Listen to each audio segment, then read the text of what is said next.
Only a woman knows. Hiram would show up in David's life after he reached a certain junction. The grand architect.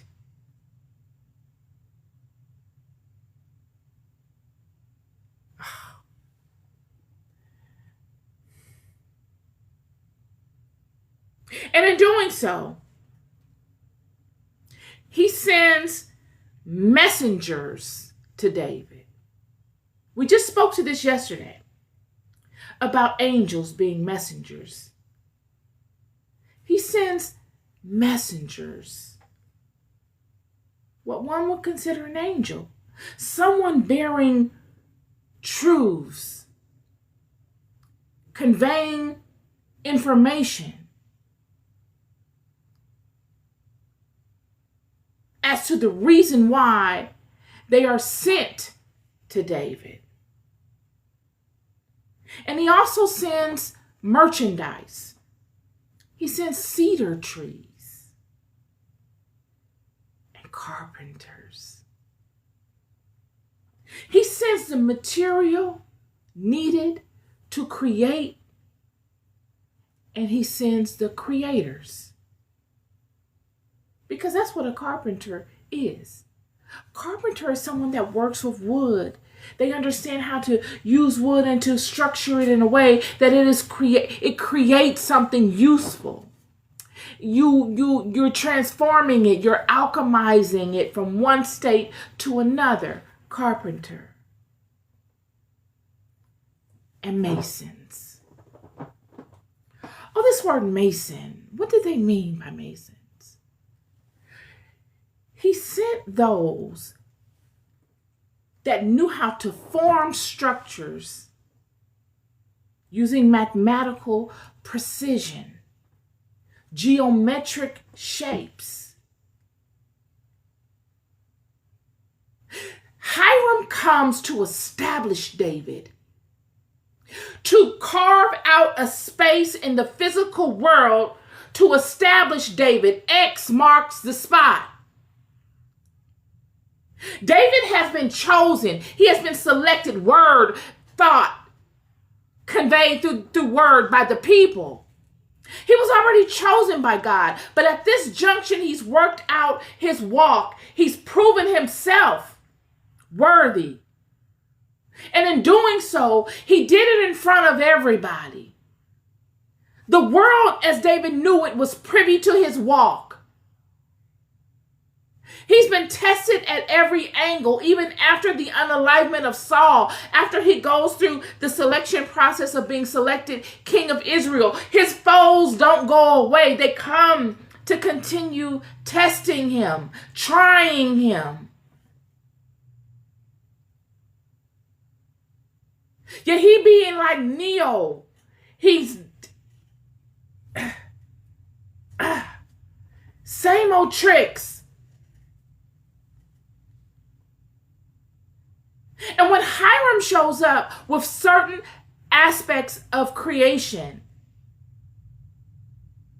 and creators that can form these aspects, he perceives a thing. He has an idea. He has not just an idea. He feels, thinks, sees, knows a thing.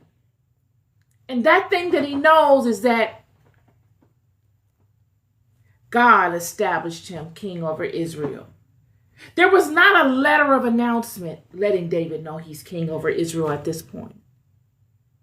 He feels it. He sees it.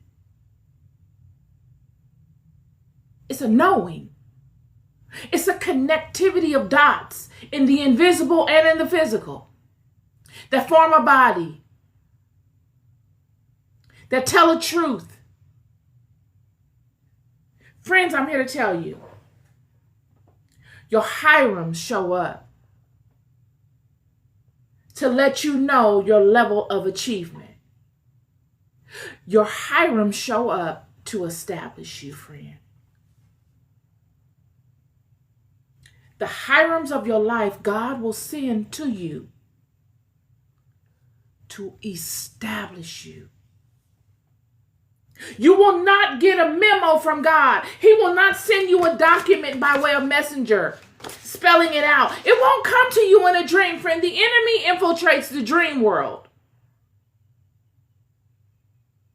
He will come to you in the form of the Hirams, those people that signify certain aspects that you need to build the stability, the springboard, the ground level in which you need to build your kingdom upon. It could be the vertical that you need to build your kingdom within. It could be the aspects that you need to build your kingdom upon, whatever they may be. The Hirams, the architects, the master masons, the ones that can connect spirit and the physical, and the laying out of your foundation that provide you long-lasting foundation. Hiram comes unto David with cedar. He could have chosen any other kind of wood. Why cedar? Durability. Cedar is a wood that repels decay.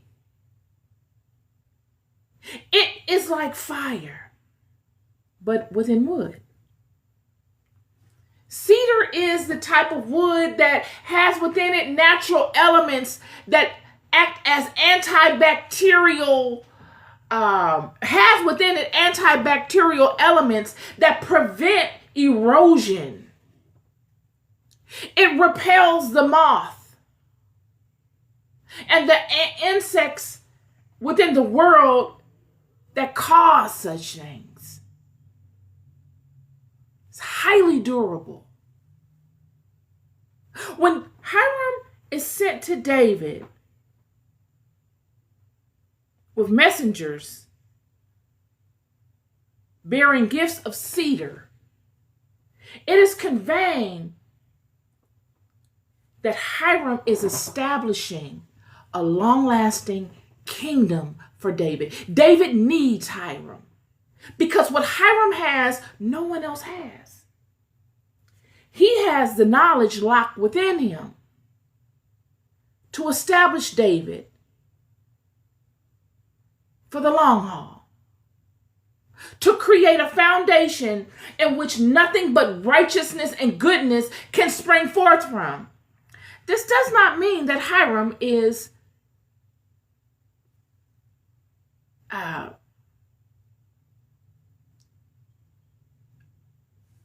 what is the word? This does not mean that Hiram knows everything. He doesn't. It doesn't make Hiram a genius. This does not make Hiram God.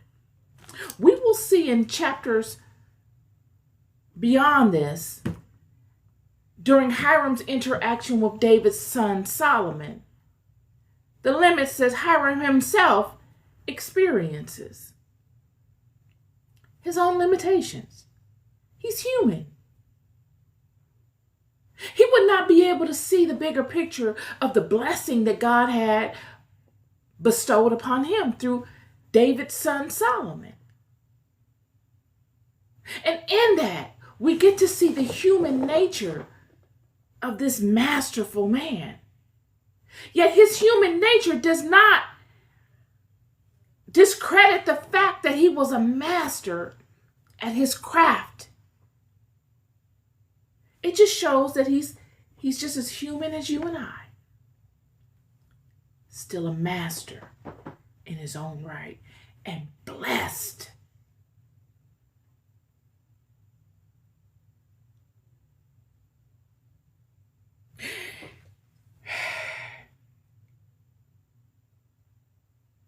May the Hirams of life, friend, when you've come out of your chaotic, frightening years, the years that the locust and the cankerworm ate away, friend, The years that the enemy has spoken lies over your life to change the way that people view you. May the Hirams find you and send you messengers to build you your house of cedar. To build you your house that the locust, the cankerworm, and the moth cannot prevail in. They are rejected just by the natural materials that the Hiram gifts you.